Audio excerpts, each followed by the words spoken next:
বহু বছর আগে থেকেই রমজান মাসকে ঘিরে প্রতি বছর ইফতারের আয়োজন করে আসছে ঢাকা বিশ্ববিদ্যালয়ের কেন্দ্রীয় জামে মসজিদ।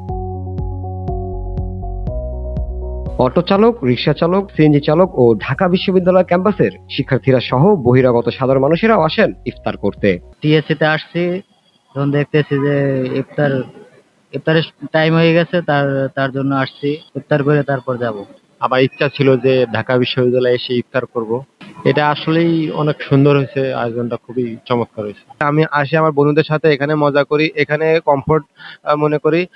একা রুমে ইফতার করার থেকে সেন্ট্রাল মসজিদে ইফতার করার আনন্দ অন্যরকম। এই অনুভূতি আমি বলে বোঝাতে পারবো না। রিক্সা চালায়, ঠেলা গাড়ি চালায় বা দিনমজুর এরকম আছে, তারা প্রতিদিন এখানে ইফতার করে। হয়তো তাদের ইফতার করার অন্য কোনো ভালো ব্যবস্থা নাই, এখানে এসে ইফতার করে। প্রতিদিন প্রায় 400 লোকের এখানে ইফতার আয়োজন করা হয়।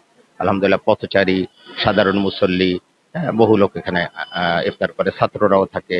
আজকে আমাদের এই ইউনিভার্সিটির এই মসজিদের সভাপতি যিনি ট্রেজার রাস্তার, উনিও আছেন। আলহামদুলিল্লাহ, উনিও সাধারণ মানে এই মুসল্লিদের কাতারে উনি এসে আজকে ইফতার করতেছেন। যে কেমন ব্যবস্থা বা কি করা হচ্ছে উনি এটা দেখতেছেন।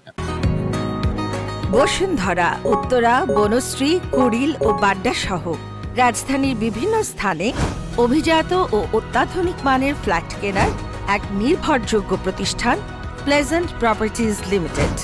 তাই আপনার স্বপ্নের আবাসনের জন্য আজই যোগাযোগ করুন। Pleasant properties limited, where destiny matches eventually.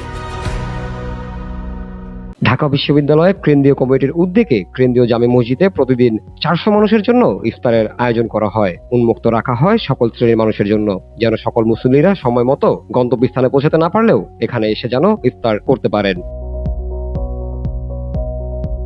Jamil Hossain Jitu, VOD Bangla, Dhaka.